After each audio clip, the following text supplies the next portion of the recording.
నమస్తే welcome to yo-yo TV.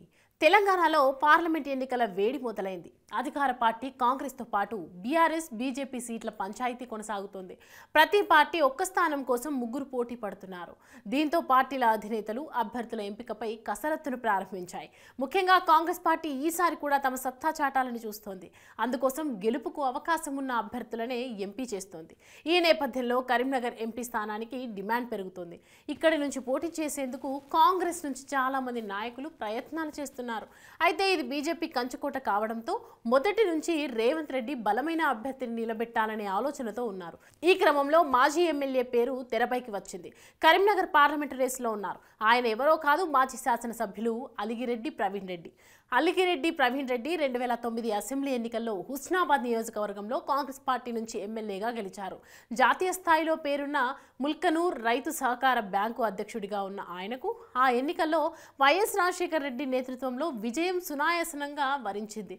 YSR మరణం తదనంతర పరిణామాల్లో ముఖ్యమంత్రిగా నల్లారి కిరణ్ కుమార్ రెడ్డి సీఎం కాగా, అతనితో సన్నిహిత సంబంధాలున్న ప్రవీణ్ రెడ్డి నియోజకవర్గ అభివృద్ధికి అత్యధిక నిధులు సాధించగలిగారు. 2014 ఎన్నికల్లో ఒడితెల సతీష్ కుమార్ చేతిలో ఓటమి పాలయ్యారు. 2018 ఎన్నికల్లో సైతం టికెట్ ఇస్తామనడంతో నియోజకవర్గంలోనే పార్టీ కార్యక్రమాలు విస్తృతంగా నిర్వహించారు. చివరి నిమిషంలో పొత్తులో భాగంగా వ్యూహాత్మకంగా సిపిఐ నేత చాడ వెంకటరెడ్డి హుస్నాబాద్ టికెట్ దక్కించుకున్నారు. దీంతో తీవ్ర మనస్తాపానికి గురైన ప్రవీణ్ రెడ్డి కొంతకాలం పార్టీకి దూరంగా ఉంటూ 2019 ఏప్రిల్లో జరిగిన పార్లమెంట్ ఎన్నికలకు ముందు టీఆర్ఎస్లో చేరారు. కొద్ది రోజులు పార్టీలో కొనసాగినా తగిన ప్రాధాన్యం దక్కలేదని మళ్లీ 2022 జూలైలో కాంగ్రెస్ కండువా కప్పుకున్నారు. అయితే 2023 అసెంబ్లీ ఎన్నికల్లో కాంగ్రెస్ హుస్నాబాద్ టికెట్ ఆశించిన ఆయనకు నిరాశే మిగిలింది.